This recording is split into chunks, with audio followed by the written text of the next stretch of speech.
Bonjour, bienvenue dans ce premier cours vidéo. Il concerne la leçon 2 de notre thème « La France et l'Union européenne ». Je vais vous expliquer aujourd'hui comment l'Union européenne peut être un territoire commun qui unit les États tout en étant un espace à géométrie variable. Leçon 2.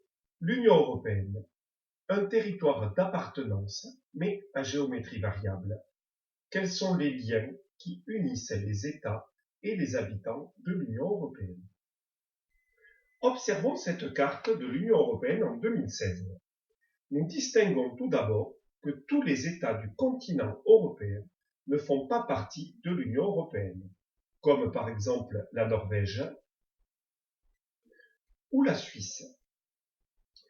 Ensuite, nous remarquons une différence entre l'espace Schengen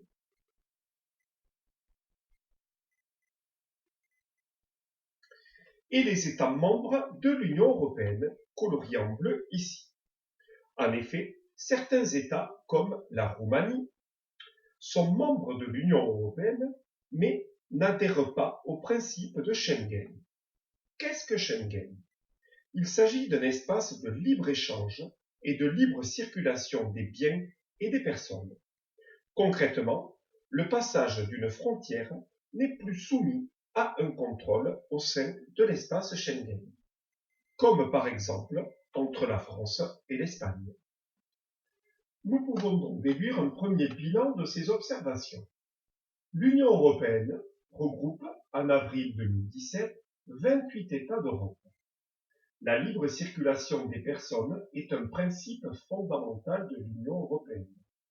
Dans l'espace Schengen, les contrôles aux frontières n'existent pas, mais ils sont censés être renforcés aux frontières extérieures. Toutefois, tous les États membres ne font pas partie de l'espace Schengen. Compte tenu de toutes ces différences, nous sommes en droit de nous demander ce qui fait véritablement l'unité de l'Union européenne.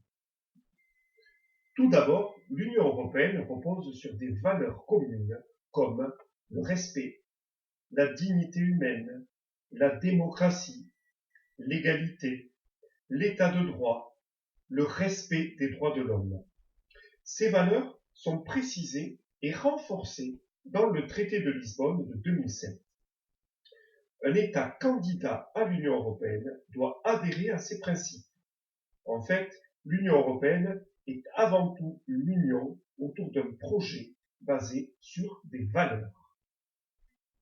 Nous pouvons donc noter ceci: les habitants de l'Union européenne se reconnaissent dans des valeurs communes comme la démocratie ou les droits de l'homme. L'UE a aussi construit son identité autour d'une monnaie commune, l'euro.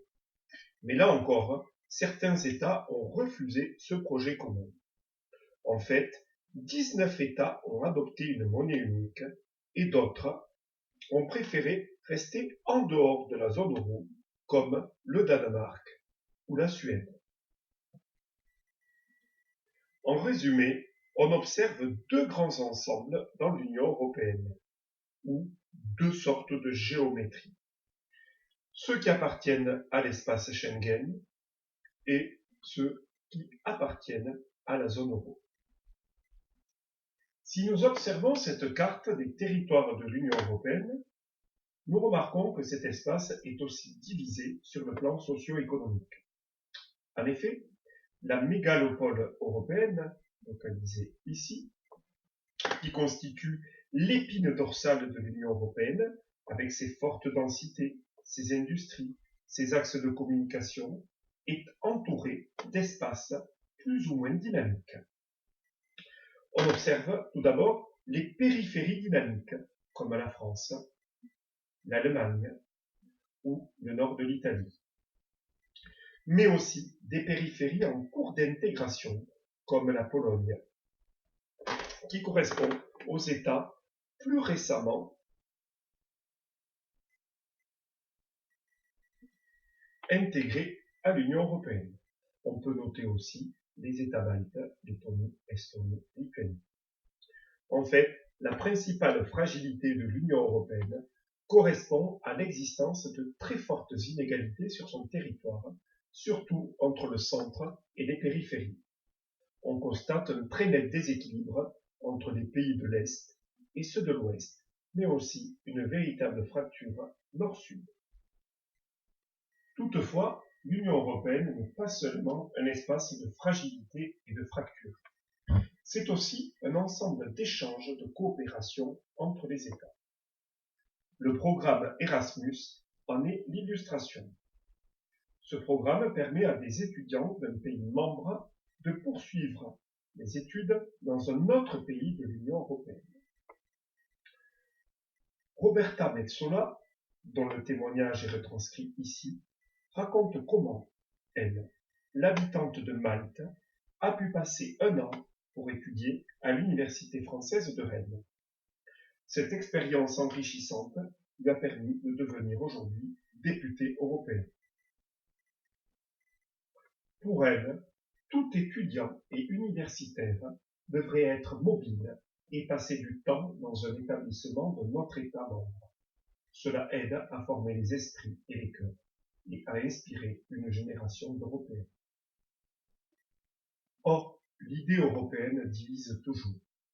Si l'appartenance à l'Union européenne est un souhait pour certains pays, la Serbie, la Turquie, qui adhéreront peut-être un jour à l'Union, d'autres, comme l'Islande en 2015, ont préféré retirer leur candidature d'adhésion. En juin 2016, le Royaume-Uni est le premier État à décider de sortir de l'Union européenne. Pour résumer, l'Union européenne est un territoire d'appartenance. Tout d'abord, c'est un espace complexe et inégal.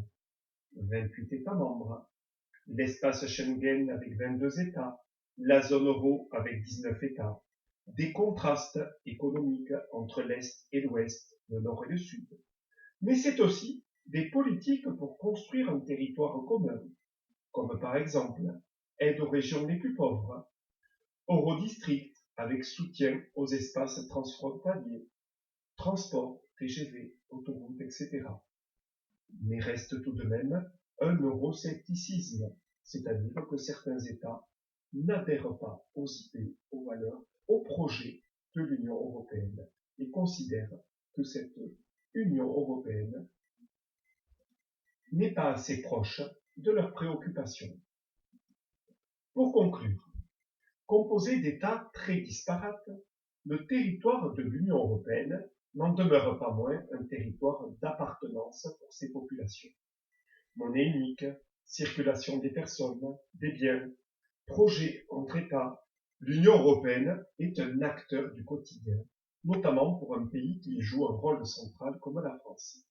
Mais sa construction soulève de nombreux problèmes. Grâce aux différentes informations données dans cette vidéo, complétez cette carte où vous marquerez la mégalopole européenne, les métropoles mondiales, des métropoles de notre rang, sièges des institutions européennes, ceci constituant le centre de l'Union européenne.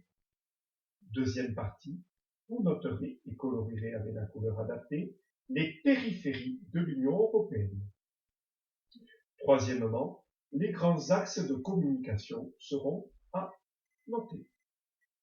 Et enfin, vous montrerez que l'Europe est un ensemble à géométrie variable avec les pays de la zone euro et les pays de l'espace Schengen. Merci de m'avoir écouté, bon travail et à une prochaine fois.